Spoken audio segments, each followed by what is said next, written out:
Hello everyone. आज हम बात करने वाले हैं बेसिक अकाउंटिंग टर्म की एक और इम्पॉर्टेंट टर्म रिसीट के बारे में, जिसे कि हिंदी में प्राप्तियां कहते हैं। तो जैसा कि इसके नाम से ही पता चल रहा है, प्राप्तियां यानी कि कुछ प्राप्त करना। सबसे पहले आप इसके उच्चारण को समझेंगे। यहाँ पे पी साइलेंट हो जाएगा, हम इसे रिसीट पढ़ेंगे, ठीक है। ये वो पैसा होता है जो या तो मिल गया है या फिर मिलने वाला है।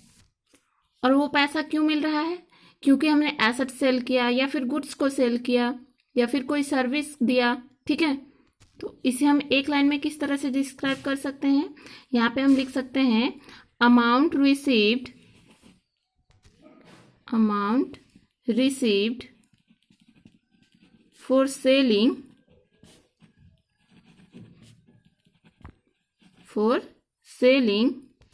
assets, goods and services। यानी कि असेट्स या गुड्स को सेल करने पे जो पैसा हमें मिलेगा, जो अमाउंट हमें रिसीव होगा या फिर रिसीव होने वाला है, अमाउंट रिसीव्ड और रिसीवेबल, जो मिलने वाला है या फिर मिल गया है, ठीक है। तो इसे हम क्या कहेंगे? रिसीट कहेंगे। जैसे अगर हम कहें कि हमारा फर्नीचर का शॉप है जिसमें हम फर्नीचर बेचते हैं, टेबल चेयर ये सब बेचते हैं, ठीक है। तो उसको बेचने पे जो भी अमाउंट मुझे मिलेगा उसे हम किस नाम से जानेंगे? उसे हम रिसीट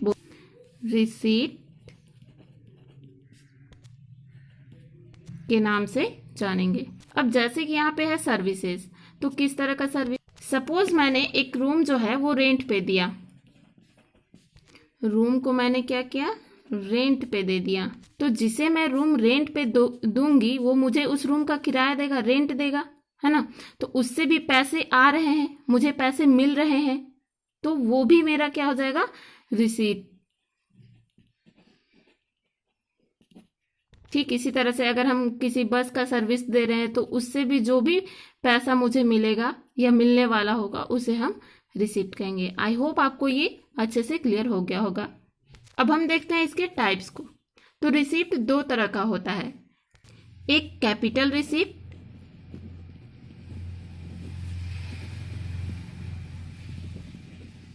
और दूसरा रिवेन्यू रिसीप्ट।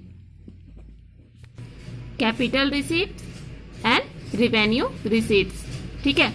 दोनों को एक एक करके हम समझते हैं।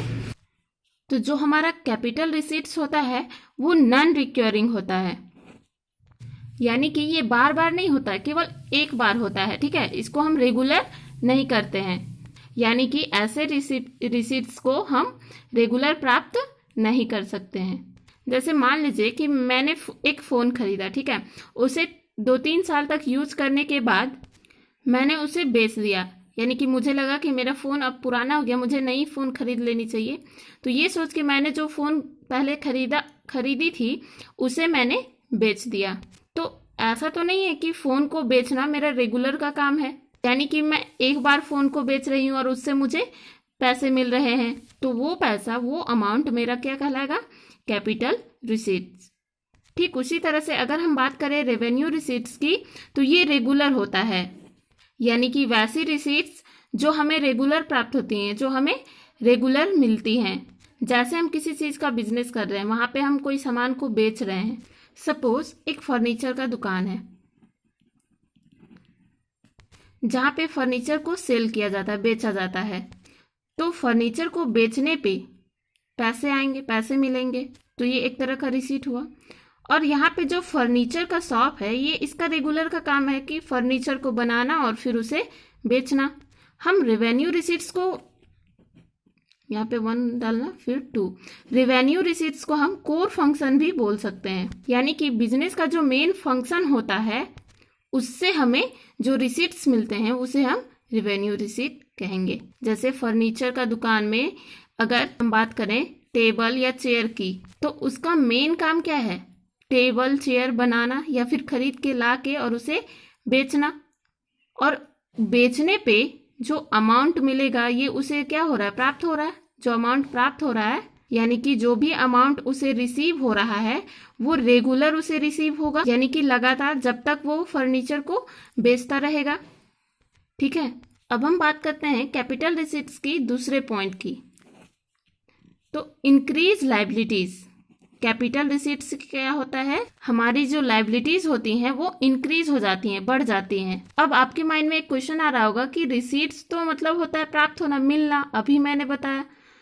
तो यहाँ पे हमारा जो लायबिलिटी है यानी दायित्व है वो कैसे बढ़ जाएगा, इसे हम एक एग्जाम्पल के थ्रू समझाते हैं। रिसीव्ड बैंक लोन, बैंक से लोन प्राप्त किया। तो यहाँ पे हम पैसे, तो हमें जो है पैसे मिल रहे हैं, लेकिन हमारा जो दायित्व है वो क्या हो रहा है, बढ़ जा रहा है। बैंक से हम लोन ले रहे हैं, तो हमारा कर्तव्य बनता है कि हम उस लोन को चुकाएं टाइम आने पे। ठीक है, तो ये तो एक तरह का रिसीट हुआ, लेकिन साथ ही साथ क्या हुआ, हमारा लायबिलिटी जो है वो इंक्रीज हो गया। और इसमें एक पॉइंट याद रखिएगा, डिक्रीज एसेट्स, यानी कि कैपिटल रिसीट्स से जो है हमारी जो एसेट्स हैं, संपत्तियां हैं, वो घटती हैं, डिक्रीज होती हैं। कैसे, तो चलिए एक एग्जाम्पल के थ्रू इसे भी देखते हैं। सेल्स ऑफ एसेट्स, अगर हमने अपने बिजनेस का कोई भी एसेट सेल किया, बेच दिया।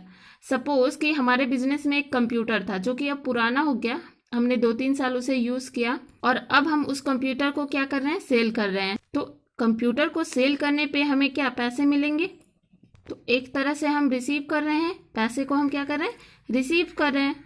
लेकिन साथ ही साथ जो हमारा एसेट्स था, कंप्यूटर था, वो क्या हो रहा है, घट रहा है।